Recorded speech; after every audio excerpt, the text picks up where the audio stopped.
Oi pessoal, tudo bom com vocês? Eu espero que sim, porque comigo tá tudo ótimo e eu tô aqui hoje para mais uma história aterrorizante aqui do canal. Então se você gosta desse tipo de história, já se inscreve e ativa o sininho das notificações para ficar por dentro sempre que sair vídeo novo. E também se no final do vídeo você gostar do conteúdo, eu te convido a deixar seu like para ajudar o canal na divulgação e também assistir mais um vídeo. Então é isso, eu vou puxar a vinheta e vamos trazer a nossa história aterrorizante de hoje. Vamos lá!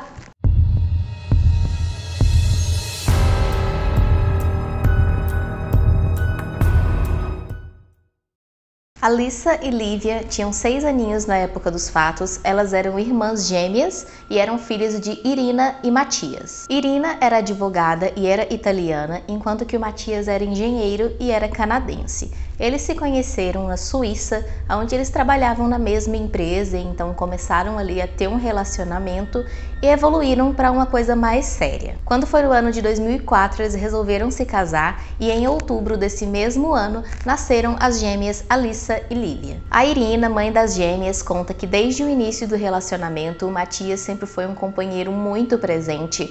Ele era uma pessoa muito alegre, muito extrovertido, gostava de brincar, era comunicativo e queria sempre o bem dela. Então ele era realmente muito carinhoso, era um companheiro excelente e ela diz que os dois se davam muito bem. Então era um relacionamento muito saudável que os dois tinham. E além disso, o Matias não era assim só com ela, ele era uma pessoa desse jeito, extrovertida, se dava bem com todos, tinha muitos amigos, era realmente uma pessoa muito boa de se ter ao lado para dividir a vida. Porém, quando foi no ano de 2006, mais pro finalzinho do ano, sem nenhuma explicação aparente, o Matias simplesmente mudou o comportamento dele com a Irina de uma forma muito drástica. Aquele homem que antes era companheiro, carinhoso, atencioso, passou realmente a procurar briga por qualquer motivo. Ela diz que os dois brigavam e discutiam muito, que ele sempre se passava por vítima, às vezes era até um pouco agressivo com ela. Então o relacionamento, por causa disso, foi se desgastando bastante em muito pouco tempo. O desgaste foi tanto que a Irina chegou a cogitar aí uma terapia de casal para os dois. Ela ofereceu essa alternativa para o Matias, ele não quis muito no começo, porém depois de ela insistir muito, eles recorreram a essa alternativa de terapia de casal, digamos assim. Porém também não deu muito certo e não durou muito tempo e as brigas continuavam incessantemente dentro de casa. As coisas foram seguindo dessa forma e a Irina de toda maneira tentava fazer com que a relação melhorasse, porque ela diz que os primeiros anos de relacionamento foram realmente tão bons que ela não acreditava que o Matias tinha mudado tanto e ela queria fazer de tudo para fazer o relacionamento voltar a ser o que era. Porém, quando foi no ano de 2010, já fazia aí 4, 3 anos mais ou menos que eles estavam nessa situação, a Irina disse que não dava mais e então ela resolveu pedir o divórcio do Matias. E então ela saiu de casa junto com as gêmeas e foi morar longe dele, né? Porém, apesar disso, ele manteve relacionamento com as gêmeas, ele via ela pelo menos uma vez ao mês, quando na sexta-feira à tarde ele ia e buscava elas na escola e elas passavam ali o fim de semana todo com eles e voltavam para casa da mãe no domingo à tarde por volta de 5 horas da tarde.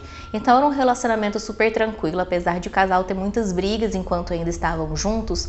Após a separação eles se davam bem, era tudo tranquilo e não tinha nenhum problema, né, em as meninas passarem ali o fim de semana com o pai. Então, quando foi no dia 28 de janeiro de 2001, era uma sexta-feira e como de costume, o Matias foi e buscou as meninas na escola para passar o fim de semana com ele.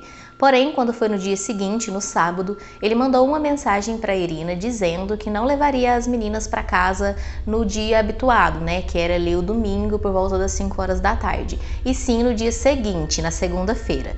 A Irina achou aquilo um pouco estranho, porque não era uma coisa recorrente. Geralmente, às vezes, quando ele queria, né, levar as meninas um pouco depois, era no máximo no domingo, um pouco mais tarde, já que as meninas tinham aula na segunda-feira de manhã.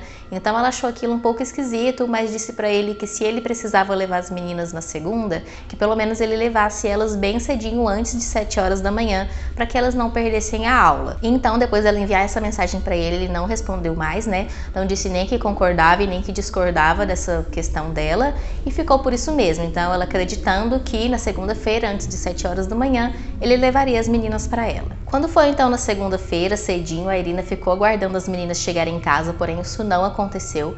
E conforme as horas foram passando, ela ficou bastante preocupada e resolveu ir até a casa do Matias para verificar. Chegando lá, ela entrou na casa porque ela tinha uma cópia da chave, né? Outra coisa que prova que a relação dos dois era bem tranquila. Então ela entrou, a casa estava em ordem, porém ela percebeu algumas coisas que despertaram ali nela uma preocupação maior. Ela percebeu que pelo menos 2 malas do Matias estavam faltando na casa e, além disso, em um ponto bem claro ali, de fácil percepção, tinha um testamento do Matias que dava instruções de como que ficariam os seus bens caso acontecesse alguma coisa com ele e com as gêmeas. Então isso realmente já despertou um desespero muito grande na Irina e ela logo procurou a polícia. A Irina reclama que a polícia não deu muita atenção para ela logo de cara, porque eles disseram que ela estava histérica demais para uma situação que provavelmente era apenas um erro ali de comunicação entre ela e o ex-marido, dizendo que as meninas estavam com o pai, que estava tudo tranquilo, que logo eles apareceriam, e realmente não deram muita bola para ela, alegando que ela estava muito histérica. A própria Irina procurou muito com familiares, com amigos do Matias, amigos dela, né, e das crianças, porém ninguém sabia do paradeiro. E então, assim que a polícia começou a investigar, eles também procuraram com essas mesmas pessoas e novamente não tiveram nenhuma informação. Procurando um pouco mais a fundo, a polícia conseguiu encontrar testemunhas que viram o Matias com as gêmeas ainda no domingo, né, no caso antes de ser declarado o desaparecimento deles, em uma cidade da Suíça que faz fronteira com a França. Nessa cidade, além de pessoas que viram ele com as gêmeas, também tiveram testemunhas que viram ele por volta de 5 horas da tarde, já sozinho, cruzando a fronteira da Suíça para a França. Já na segunda-feira de manhã, tem registros dele novamente em uma cidade já na França, cidade de Marsella, onde ele fez vários saques da sua conta do banco, totalizando o valor de 8.000 euros. Dessa mesma cidade, ele enviou um cartão postal para Irina, onde ele dizia que não podia mais viver sem ela, e mais tarde, no mesmo dia, ele foi então visto junto com as meninas novamente, pegando uma balsa em direção a Propriano. Propriano é uma cidade que fica na ilha de Córcega, ainda na França,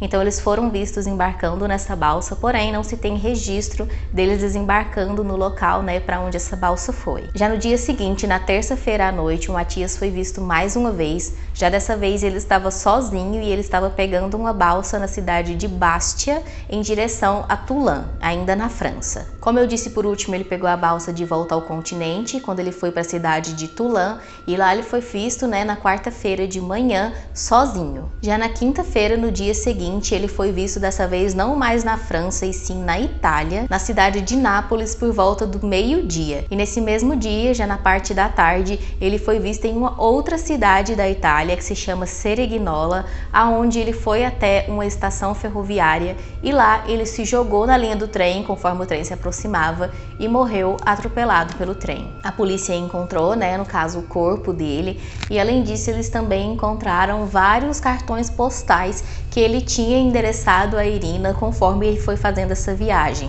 Então, durante todo o trajeto, ele foi escrevendo cartas e deixando em caixas do correio que tinha ali pelas ruas das cidades e países por onde ele passou, endereçados a Irina. Nessas cartas, ele se lamentava por não ter mais ela com ele se declarava dizendo que não podia mais viver sem ela, e, enfim, todas essas coisas. E em uma delas, que é a que mais chamou a atenção, ele confessava que ele tinha tirado a vida das meninas, que elas não tinham sofrido, não tinham sentido dor e que agora elas estavam descansando em paz em um local, em um lugar melhor.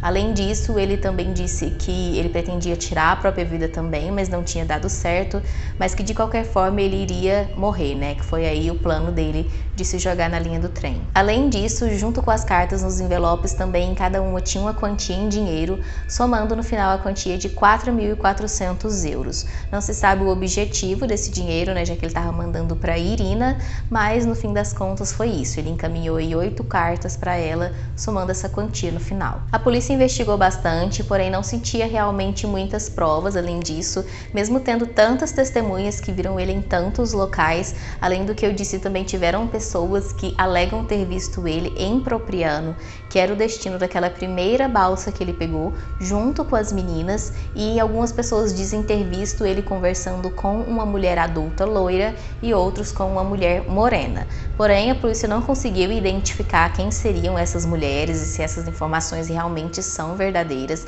Eles investigaram, afinal de contas, aconteceu alguma coisa com as meninas, provavelmente nessa cidade, porque após essa primeira cidade que foi o destino da primeira balsa, as meninas não foram mais vistas com ele, mas infelizmente, mesmo investigando a fundo, a polícia não conseguiu chegar a nenhum lugar. Quando foi em 2014, um programa de televisão na Itália exibiu uma reportagem ali sobre esse caso, e durante o programa apareceu uma testemunha que alegou que conhecia uma pessoa que na época do caso recebeu o dinheiro do Matias para fazer documentos falsos para as duas meninas, e que hoje as meninas estariam sim vivas e bem, vivendo separadas, uma em Ottawa e uma em Quebec, as duas cidades no Canadá, que é o país de origem do Matias. Porém, a polícia investigou essa informação e não conseguiu novamente chegar a nenhum lugar, então eles não consideraram isso como evidência oficial. Então até hoje não se sabe realmente o que aconteceu com as gêmeas, se elas ainda estão vivas em algum lugar ou se ele tirou a vida delas, porque além de tudo isso também encontraram no computador do Matias várias pesquisas sobre suicídio, armas de fogo e também venenos, então ele poderia ter usado ali algum veneno para matar as meninas ou algum tipo de arma, mas nunca se encontraram nenhuma prova, nem o corpo das meninas, nenhuma evidência. Então até hoje o mistério segue sem nenhum tipo de solução. Então é isso, pessoal, a gente chegou ao fim de mais uma história aterrorizante aqui no canal. Se você gostou, não esquece de deixar o like porque ajuda demais na divulgação e também se inscreve para dar aquela força maior para o canal. Além disso, eu te convido para assistir mais um vídeo que vai estar aparecendo aqui na tela no finalzinho para vocês. E é isso, eu te encontro na nossa próxima história aterrorizante. Tchau, tchau!